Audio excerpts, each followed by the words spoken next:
السلام عليكم محبين تربية الدجاج 2024. أسعد الله أوقاتكم وأتمنى لكم السعادة وراحة البال. طبعا إخواني أشكركم لأن قاربت لل500 متابع، جهودكم واشتراككم وأيضا تعليقاتكم الحلوة ولايكاتكم. طبعا بداية الفيديو إذا تلاحظون هاي الدجاجة اللامبورغيني جبتها وكركتها لأن كاركة وعندي بيضات، خليت جواها بيض من البيض العرب وأيضا من البيض الكوجن، وإن شاء الله الموفقية للجميع وخليكم ويا الفيديو. واني الأعزاء إذا تلاحظون هاي الكشور صار عندنا تفقيسة للزواجن اللي مثل ما قلت لكم خليت جواهن بيض الحمر، وإن شاء الله توفيق للجميع. لأن إذا واضحات لكم الجو بارد ما أقدر أصور إن شاء الله غير يوم تشوفون ذني.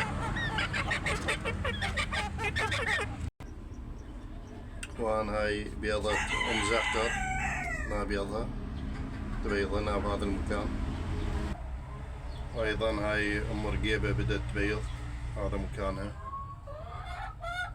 هاي ثاني بياض لها. اخوان رجعت لكم ويا هاي الاجواء الماطرة، اذا تسمعون بدأت تمطر حاليا.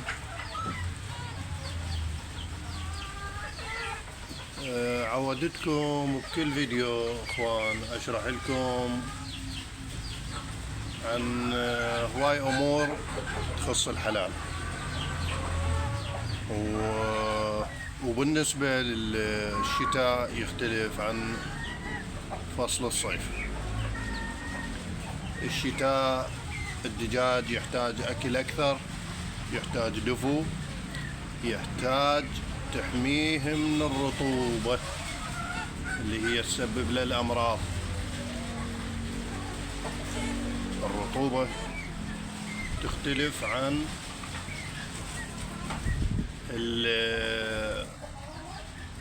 عن المي، يعني شلون اوضح لكم اياها. الرطوبة يعني بالصيف اذا خليت مي خليلهن للشرب تلقاهن نقعات رجليهن بيه، يعني يوقفن بيه حتى يبردن نفسهن، بينما الرطوبة راح تأثر على الطير، الأعصاب مالته، ويكون معرض، يعني تقل مناعته، معرض للأمراض بكل وقت. أقطع وأرجع لكم أصور لكم الحديقة ونموها. إخواني إذا تلاحظون نموها ما شاء الله، لكن جهة وجهة. إذا تلاحظون هاي الجهة الفجل نفس الوقت ونفس الزراعة ذاك المكان. راح أصور لكم إياه عن قريب وتشوفون الفرق بعد ما تشوفون. ركزوا لي على هذا الفجل.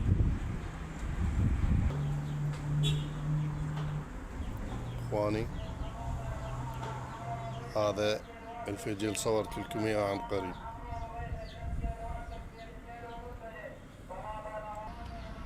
هذا البصل. راح يكون شرحنا عن فوائد تقليب التربة وخصوصا هذه التربة، يعني تعبت بيها حيل لأن إذا رجعتوا تحبون يعني اطلاع على التعب وعلى ايش سويت لها. طبعا اخوان كانت انقاض بيها تفليش، جيراني فلشوا وصارت بيها انقاض كل شوية. يعني بديت شوية شوية اعيتها السابق ما كانت، يعني تأذيت حيل حيل. والحمد لله قدامكم تشوفون خضارها وتشوفون يعني رجعت لطبيعتها. نرجع لموضوعنا. بالنسبة للتقليب، التقليب يعني مو تقلبوا انت التربة عندك مالحة او رملية او احنا نقول لهجتنا العامية نقول صبخة. صبخة يراد لها غسيل، يراد لها بزل، يراد لها تعب، يراد قبل الموسم انت مصفي ملوحتها من تقلبها. يعني خصوصا انا هذه من بديت اقلب بيها اخواني يطلع عندي بقايا طابوق، القيمة الاسمنت، السيراميك، بسامير، طالة مي، الى ان قلت لكم سيطرت عليها. التقليب اولا الارض اللي بعيدة عن الشمس راح تصير فوق، واللي شبعانة من الشمس راح تصير جوا. تنقتل البكتيريا والفطريات اللي داخل التربة ونتقلبها وتعرضها للشمس. ايضا الارض الما متساوية تساويها، تاخذ العالية تذب على الناصية وتساويها. ايضا تتخللها المياه، تدخللها المي، يدخللها ايضا يدخللها الهواء، المواد اللي تكون سطح التربة راح تنزل للجذر. وهذه كل المعلومات في تقليب التربة. اقطع ويا الدجاج وارجع لكم، خليكم ويا الفيديو. اخوان بالنسبة لهذا الديج واللي الدجاجة اللي ذيك الورا عرضتهن للبيع، كتبوا لي بالتعليقات اللي رايتهن. الدجاجة ان شاء الله على وجه بياض لأول مرة تبيض، وهذا الديج اخوها من ام عربية وابو بولوني. بالنسبة لمزعتر وريتكم بيضتها وين تبيض، ان شاء الله هي على وجه تكريك، تكرك ان شاء الله. عندي بيضات لها. هاي الشوكية وهذا ابنها برقيبة ما شاء الله بدأ يكبر.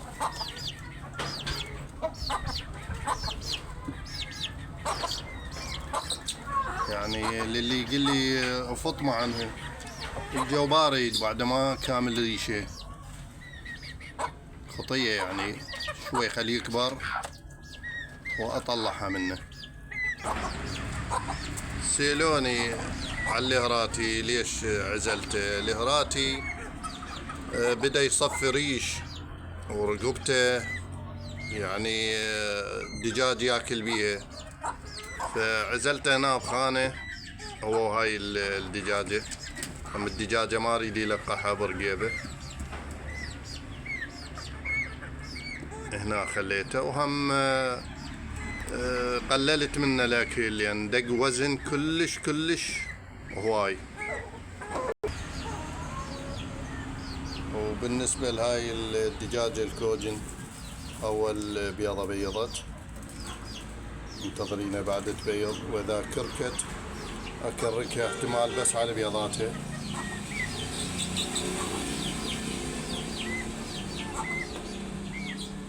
لان اخوان خانتهن. اما بالنسبة للذني حمام الاحمر ما اعرف يعني كاركة قافة صار له هواي ما تبيض، ما اعرف شنو القصة.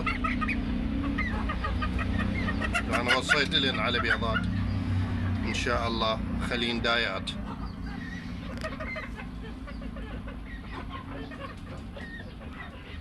انه الابو ما زق عندي فحل، لكن لما زقت اذا تتذكرون على الفحل الشكري اللي زقن الزاجل، وموجود بالفيديو مراحل نمو الفرخ مالهن.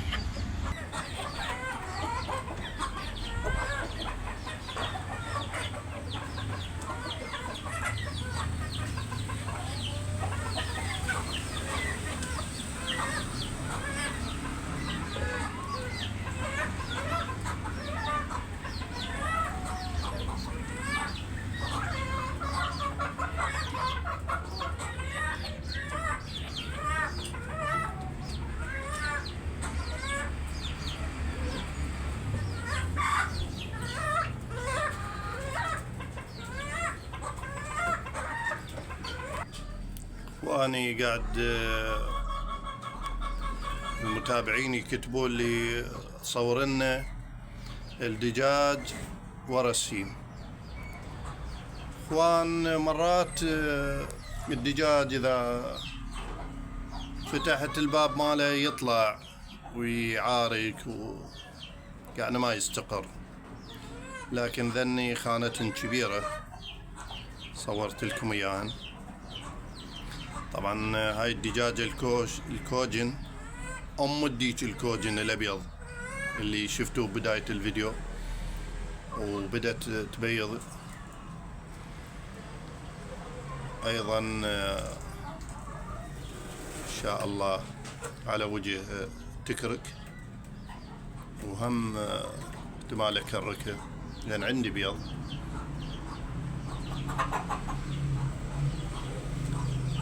بالنسبة للدجاجة الكوجن هاي السوداء بيضت بيضة وقطعت ما اعرف،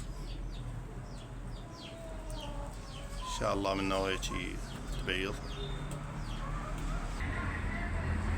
اخوان اعطونا رايكم بالخانات. طبعا خليت بيهن الزواجل كانت خانتهن مفتوحة وينزلن، وبعدين اصعدهن لان مقصوصات. خليتهن سويت لهن هاي الخانتين، الخانة الفوق الهن والجوة خليت بين الافراخ مال الزواجل، فطمتهن عن امهاتهن لين فرخن. يظن اذا تلاحظون الماية، وهذا الزاجل الابو جوا البيضات مال الزواجل ذنيجة اللي هن افراخهن هسه واريكم اياهن. ان شاء الله يومين او 3 يفرخن.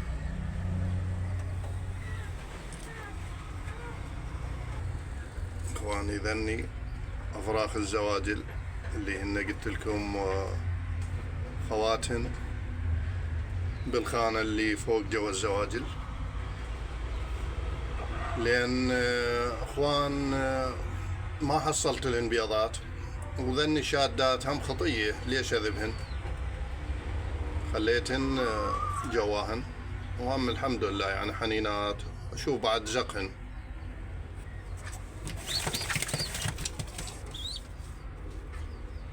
ايش رايكم اخوان؟ طبعا يشبهن الابو ونقاط هيجي بياض على الام. إخواني نكون وصلنا وإياكم لنهاية هذا الفيديو. لا تنسون بدعمكم باللايك والاشتراك، ومع حفظ الله ورعايته.